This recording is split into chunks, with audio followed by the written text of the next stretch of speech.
morning. If you give me 1 minute, I'll give you the history of me in a minute. This is my home church. I was baptized here. I was ordained here. There were some sad occasions, like my mother's funeral service was here. And now, if you just listen really close, after I leave, you're more than welcome to talk to Don Noakes.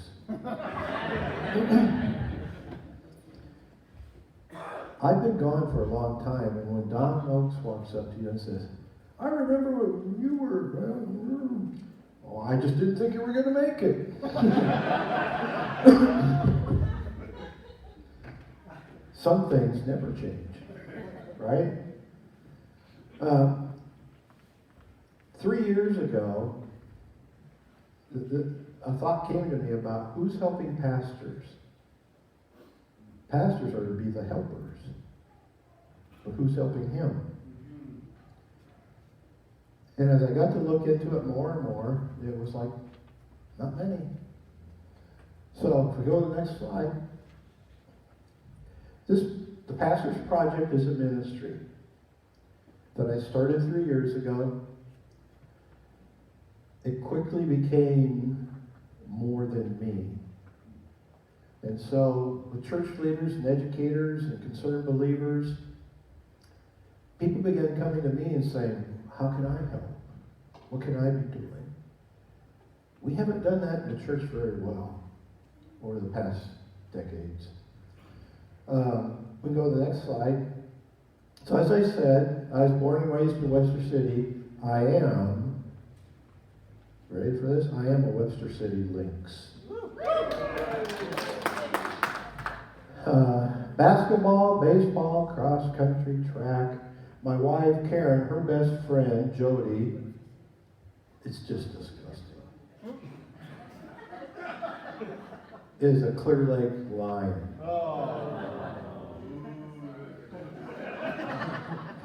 And whenever I see Jody, we hated Webster City. We hated Webster City. It was like, oh, look at Webster City. Oh, look at Webster. Like, well, yeah, we won everything. What's your problem? So I pastored churches in Iowa, Nebraska, and in Oklahoma. 2 of those churches that I pastored were really, really, really rural churches. So I understand the rural church.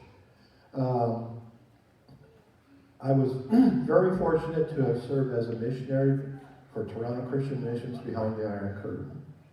So I also know what it is to be pulled over by communist police, to be followed by communist government agents, and to be held at gunpoint because I had a Bible. So I understand how a lot of the people in the world, how they worship in church. And then for a period of time, I was a director at the United Way. We were a top 5 United Way in the country. I was director of community impact. That all ties together into the Pastor's Project, because what I was doing there was creating initiatives, looking out into Omaha and saying, why isn't somebody doing something about that in our community? And so I would happen to be the person that could pull people together. We could collaborate and put initiatives in the Omaha area that are thriving and helping thousands of people. So when I had some surgery, I had time to sit, and the thought came to me, what are we doing for rural churches? What are we doing for pastors? And that's what the Pastor's Project is all about. So if we go to the next slide. This isn't coming out of my head. This is data and research that I'm trying to tell churches what they need to know. That 80% of all Bible college graduates will leave the ministry in usually 3 years, up to 5. So basically what we were doing in Bible colleges was taking 4 years of someone's life to educate them, and 3 years after that they said, I quit. Because it's that tough. 71% of all pastors say they don't have a confidant. I'd ask you the question, Where does Chad go when he needs to talk to somebody? And it may be something a pastor says, I don't want everybody knowing this. I just need to talk to somebody confidentially. Because pastors are just like everybody else. Amen. They have the same issues, they have the same lows in life, but many times they don't have someone to talk to. I was talking to a pastor, he said, well, Dick, if any of my congregation saw me walking into the local psychology office, counseling office, word would spread like wildfire. Well, what's wrong with him? I told you he was up to something. So they don't. 50% of all pastors today say they would quit. They would quit in a New York minute, but they don't have another way to earn the income. And rural church attendance, if you're an Iowan, Nebraskan, Kansas, wherever, it's dropped in recent years. So, next slide. I do this real quick because, first of all, it's not something we talk about in the church. We particularly don't talk about it when it involves a pastor. This young man, his wife, 3 good-looking kids, had a thriving church in California, Chino, California. His dad was pastor of the church, and then his dad passed away. And then he began having some issues in the church, and things just escalated to the point where he took his life. Now, I'd like to say that's unusual, but it's not. It's not. And the problem is, if you go back to the previous slide, it's because pastors don't have anybody to talk to when those things are gnawing away at them. Pastors will even tell you they have to be really careful if they talk to another pastor. That could be an issue. So let's move on. So depression, I told you, we're going through this part real fast, is a real to pastors, and they're not exempt from any depression that any of you might experience. But they're in that little silo. So when you come in every morning, he's got to be up. Hey, how you doing? Yeah. This guy's so full of energy. Before I came up on stage, I got to take a nap. But we go to the next slide then. Not only are our pastors under siege in this country, but Pastor Yi, who was a pastor in China, was, first of all, detained by the Chinese government, and then he was thrown in prison for 8 years because he was what? A pastor. And the Chinese government will tell you that their number one threat today is the church. They don't want the church. Because you know why? Because then they lose power. And that's a threat. If we go on. So one of the things that I learned early on was this was going to be something much bigger than me. And one of the things I'd like to tell you is the church landscape is changing. Okay? It's changing. Follow me.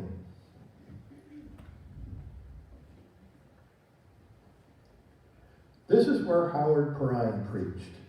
Right, Don? And the pulpit, and he had this kind of voice. Holy cow, God came today. Cool. I'm going to be preaching from, and he knew Joshua one night, by the way. I need help.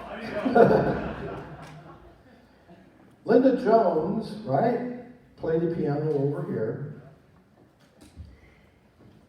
For heaven's sake, we didn't walk up and take communion. We had deacons, they served communion every week at 10:15, every week. Then they took up the offering. There were no lights. That very balcony is where I nearly lost my life. Oh, I'm not kidding. Here's Howard Perrine, and he's preaching from the gospel today, and I'll be talking about.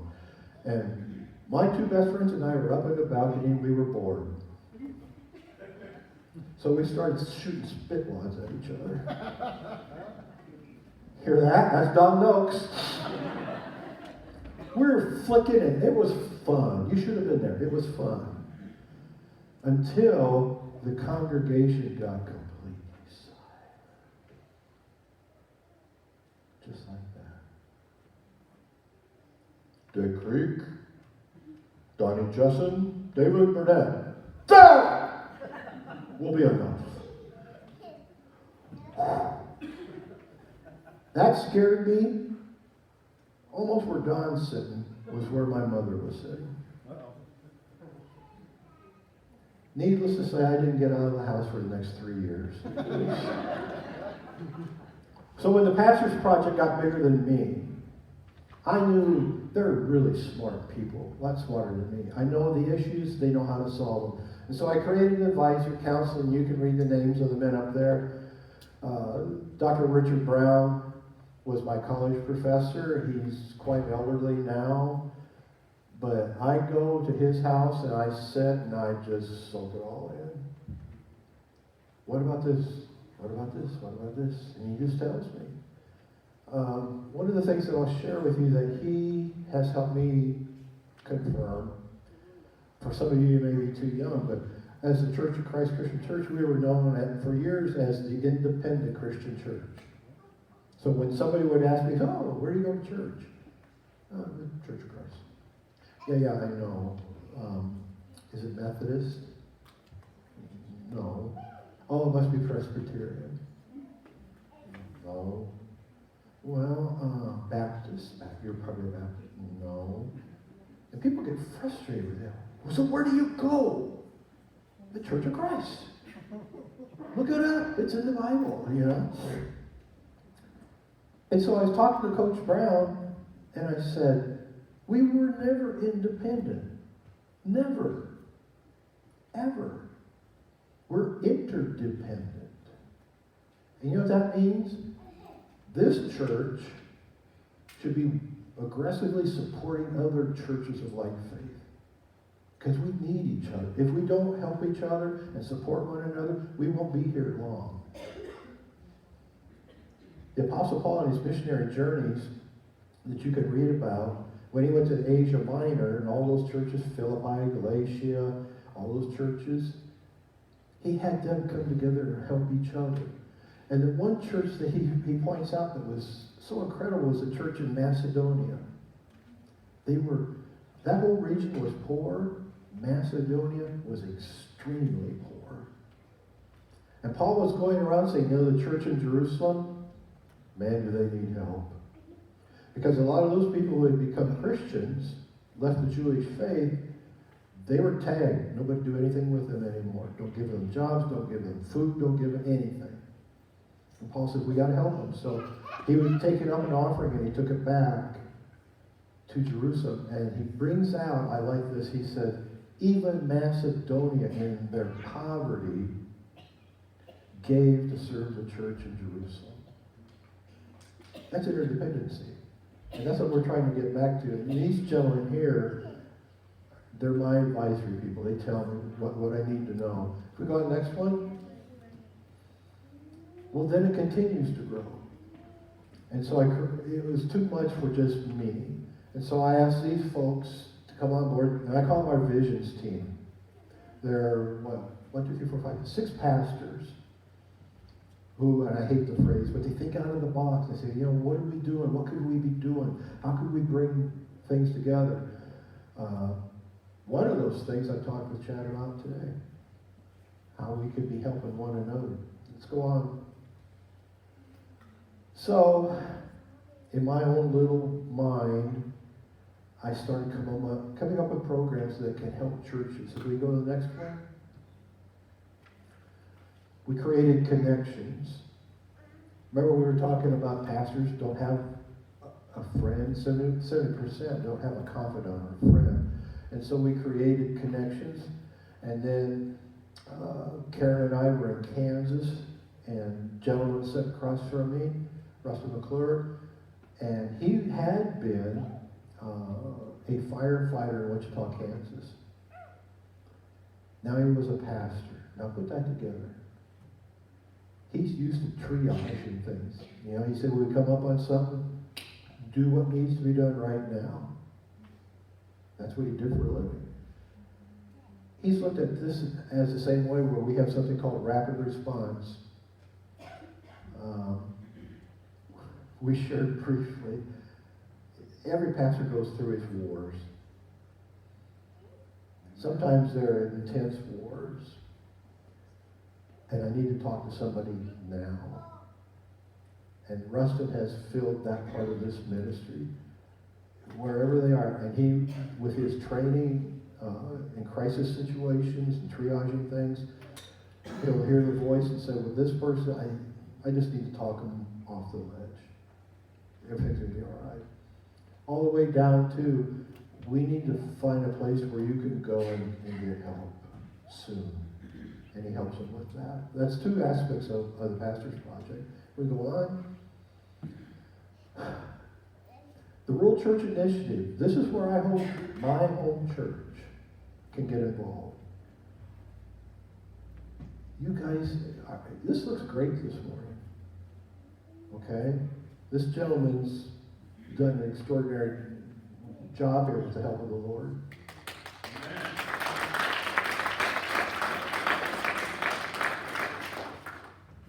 The Rural Church Initiative is this. You, the congregation of Webster City, could adopt like a small rural church somewhere in Hamilton County or wherever, and go to that leadership and say, we're here for you. How can we help? Where do you need assistance? Next week I'll be going to a church in Table Rock, Nebraska, all 10 people. Woo. Amen. And they don't want to die. And it's, whatever we have to do, would you come help us? To me, I find that really exciting. I asked them, I said, what if you go from 10 people to 35? They go, we'd be ecstatic. That would be a healthy church then, right? 35 people? In a town of 300? 10%? So we created the World Church Initiative, and that's what that's about. And 80% of all churches run an attendance of 100 or less. You guys have bumped up past that. Talking about 2 services? Unheard of. Okay, let's go to the next slide. So, as I said, the Real Church is just, the initiative is, and that's it. Take the initiative. I always equate it to if the building across the street was on fire. This is how we kind of do as Americans. We look across it. I'll be. Yeah, I see smoke. Looks like it's on fire. What do you think we should do? Well, I don't know. We could get a committee together. And, I bet we could come up with something. Now flames are coming out of the windows. Well, can we all meet like, I don't know, next week sometime? And then we get together and who brought the coffee? Do we have any cookies? Yeah, look at that, shooting right through the roof now. And then before we know it, it's burned down, and we knew it was going to do that anyway. We do that with the church. We kind of look at it and say, I don't know, when we could be helping. And we'll get to it here in a little bit. Next slide. So basically, we just talked about the Rural Church Initiative, but if you look at that bottom line, God has not given up on rural and small town churches, and neither should we. Amen. Jesus grew up in a town of 300 people. So I don't want to hear, Webster City, 6,000 maybe. Gee whiz, you got a field out here, right? Of what you could be doing and helping. Next slide. And that's where Every Church Matters came up. I knew something had to be done, and so I sat down with my old professor, and he agreed. We're not getting help from Bible colleges ever again. Bible colleges are on their way out. Over half have closed. So where we get, gee, Dick, where could we get some help? In the church. As it was in years past, the church is going to have to get involved. If you're coming here, and I think Chad might say this too, I don't want to run anybody off, but if you're just coming here to sit Sunday morning for an hour, why don't you save your hour? Because God made us to be interactive with each other here and out there. And that's how things will change. And so with Every Church Matters, if we go next slide, Every Church Matters is what I'll be doing down in Table Rock, Nebraska this week. It's designed for 35 people or less. To get them revitalized and get life brought back to them. And then along with that, something that's another program called Fresh Start. It could be with one church or multiple churches. But it's to learn how to get that stagnant out of the church. It's interesting that we think, hey, I grew up in this town, and I've lived in towns of 300. And I've lived in a town of almost 1 million. Do you know the same problems that they have in the big cities they have in Webster City? The same problems they have in LA, they have in Table Rock, Nebraska. We, the church, need to start, as Billy Graham once said, the devil has Christians right where he wants them, in church.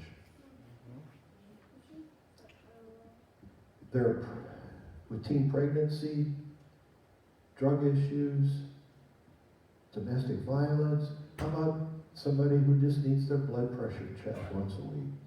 With Fresh Start, we talk about who are those agencies that could come into the church and we could help meet their needs. Get Doug Timmons in here. Ask Doug, the county sheriff, what are you seeing out there? Where could we help? Get the local county nurse. My mother used to be a county nurse. Get them in and say, what are you seeing? How could we help? Those are the things that you do in a Fresh Start program. Next slide. We have a severe shortage, not leaders, servants. We need to learn how to be servants in a church. In the book of John, when Jesus, here comes all the disciples in, who, they're talking about the score at the local soccer game or something. And they're dirty and they've been walking around and they come in and here's a towel and here's a basin. Can you see Jesus sitting there? And he's going, wait and see if anybody was going to. All right. Picks up the bowl of water and the towel, sits it down and says, foot. What? Foot. And Jesus starts washing the feet. Now, who's always the issue with the group? Who's that person? Peter. Peter's probably, that's never going to happen here. I'm never going to have it. You can't touch my feet. I should be. And Jesus was pretty much like, I didn't see you breaking your neck to get over there and do it. It has to be done. Jesus was teaching us not how to be leaders, because everybody's not a leader, but we can all be servants. I had a lady in my church in Tulsa, Sheila Weed. Sheila sat about the fourth row back outside the chair. And she's very quiet, very meek. And she came to me one day and she says, what could I be doing? I said, you know what, Sheila? You're always the one in the kitchen, making sure we have supplies when we have dinners. You got everything ready. When we're done, you get it all cleaned up. How'd you like to be in charge of the kitchen? Oh, me? Yeah, you. I could try. Well, you've been doing it, right? Jesus taught us to be servants first, and then we may, some of us, graduate to being a leader. But you have to be a servant first and lead like Jesus is a workshop that provides that teaching, those steps where we have more servants in the church. Next slide. Been really excited lately. I love hearing what you guys are doing. Being able to put your worship services out on the internet. We have 5 churches that came on board, and they're on our website, www.pastorsproject.com. And people can just click on a link and watch other services from other churches. And we realize there are isolated people. When you talk rural, somebody says, well, we can't get to church. Yeah, you can. We make it possible for you to be able to do that. Next slide. Dr. Bill Campbell, who is a good friend of mine, is also a church health expert. And so Bill came and he said, hey, what can I be doing to help? There it is, see? What can I be doing? And so if any church has serious issues or needs a really good professional to help them, Bill has said, I'm their guy. Send them to me and I'll help them any way I can. Next one. Chris Smith is youth pastor at Wildwood Christian Church. Another servant. Everybody hold on to your chair. Ready? Here we go. I've never owned a cell phone. Good for you. Thank you. God, who is that guy? I got a friend. Is that possible? Be amazed, my brother. I am amazed. Because God made me to be a communicator, right? Just talk to people, not.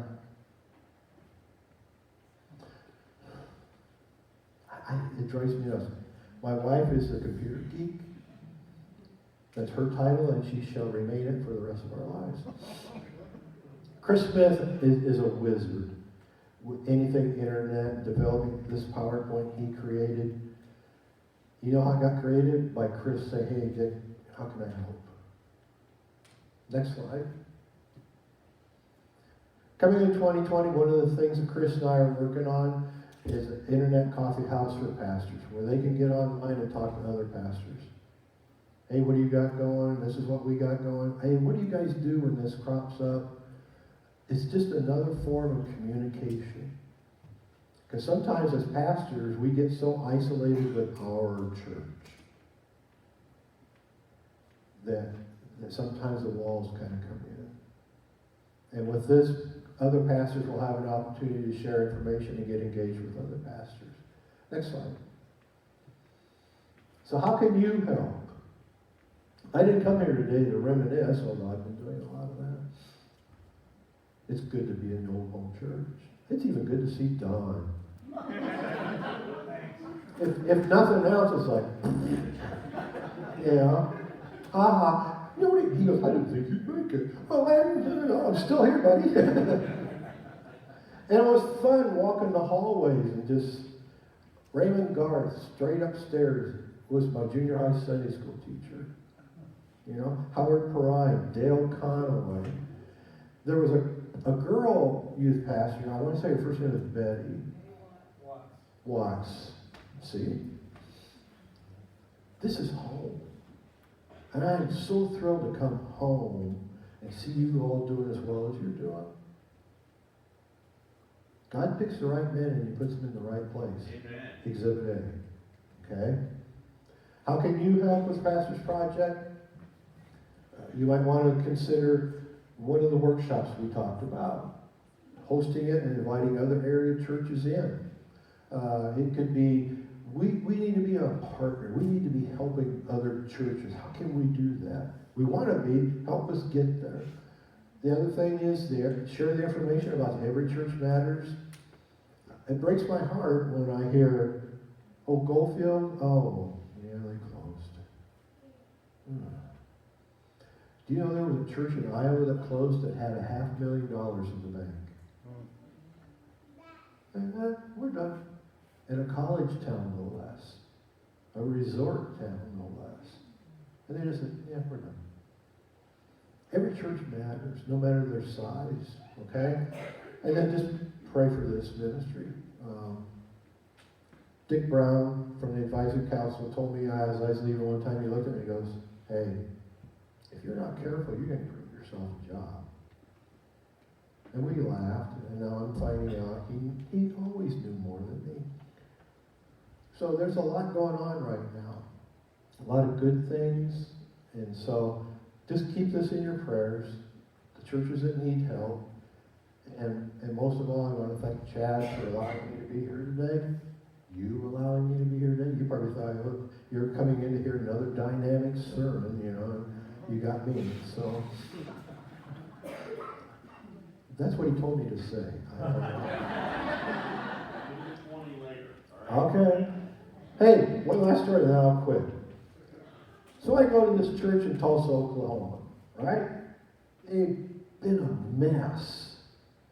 And so on Sunday I preached, and Sunday night they had a fellowship afterwards, and the patriarch, the guy of the church, retired banker, R.L. Coward was his name. He would become my lifetime mentor. But here we are, people are coming, oh, it's nice to meet you, we hope that you come, and all that kind of stuff. And Mr. Coward walks up and says, shakes my hand, and there's something between his hand and my hand. And I look at it, it's a $20 bill. And I looked at it and I said, what's this for? And with a little grin, he looked at me and said, your wine and your women. I found home. So, but this will always be home. Thank you, God bless you, and I pray God continues to bless this gentleman and your ministry. Thank you.